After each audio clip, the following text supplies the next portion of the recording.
Avant de vous raconter la petite histoire de ce matin, je tiens à vous préciser que les prénoms ont été changés et que toute ressemblance avec des personnes que vous connaissez est sûrement fortuite.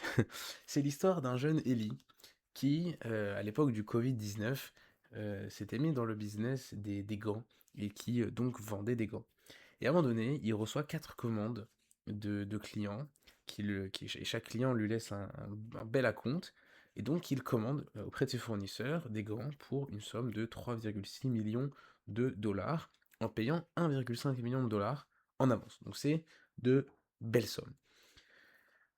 Arrive la date de livraison des gants, et Ellie se rend compte, enfin évidemment il se rend compte que les gants ne sont pas livrés. Alors il appelle son contact chez le fournisseur, et le fournisseur lui explique avec la plus grande sérénité que en fait il y a un autre acheteur qui a surenchéri sur Ellie et qui a acheté tout l'inventaire, tout le stock de gants. Donc le type lui dit très sereinement, on n'a pas de gants à te livrer. Et donc Ellie, évidemment normalement, lui dit bah alors dans ce cas, quand est-ce que je peux espérer être remboursé? Et c'est là où la situation vrille totalement, et le monsieur du fournisseur lui dit encore une fois avec la plus grande sérénité, eh ben, on va pas te rembourser.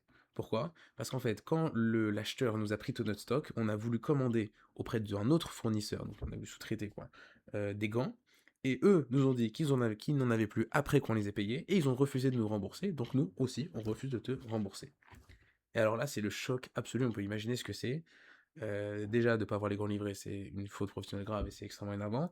Et en plus, que le type au téléphone lui dise très simplement et très calmement que il va pas lui rembourser ses 1,5 million de dollars, on peut imaginer l'effet que ça peut avoir. Notre cher Ellie se retrouve dans une situation évidemment très compliquée. Il a 1,5 million de dollars qui lui manquent et qui en plus ne sont pas vraiment les siens parce qu'en plus il doit de l'argent euh, à ses clients. Alors il essaie de faire tout ce qu'il peut, il appelle des avocats, il appelle des gens influents, il appelle des gens puissants. Tous lui disent très clairement que ça va être extrêmement difficile et sinon impossible. Il dit même si tu arrives à retrouver ton argent, ça sera pas avant des années et des années de procès extrêmement compliqués. Et alors que les Deli, évidemment, lui chuchote à l'oreille, bah écoute, t'as pas d'argent, bah tu vas pas rembourser tes clients, tu vas répercuter en fait la perte, de la même façon que ton fournisseur t'a dit que puisque son sous-traitant a pas voulu lui rembourser, bah toi non plus tu peux pas rembourser tes clients.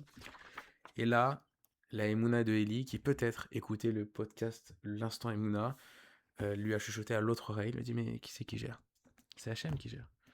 Donc c'est Hachem qui t'a mis dans cette situation. Donc tout ça c'est une épreuve, Hachem veut voir comment tu réagis. Que veut Hachem? Il veut que tu fasses ce qui est droit, ce qui est honnête. L'argent que tes clients t'ont donné, les acomptes qu'ils t'ont versés, tu dois les rembourser. Que tu aies eu d'autres problèmes, c'est pas leur problème, c'est ton problème. Mais toi, tu dois faire le max, tout ce que tu peux pour le rembourser. Et donc Ellie appelle ses clients, il planifie avec eux, donc il leur explique la situation, il met en place avec eux un plan sur 18 mois pour leur rembourser chaque dollar de leur acompte, et donc il met de ses économies, il met de son argent, il prend des prêts, il se débrouille à droite à gauche, etc.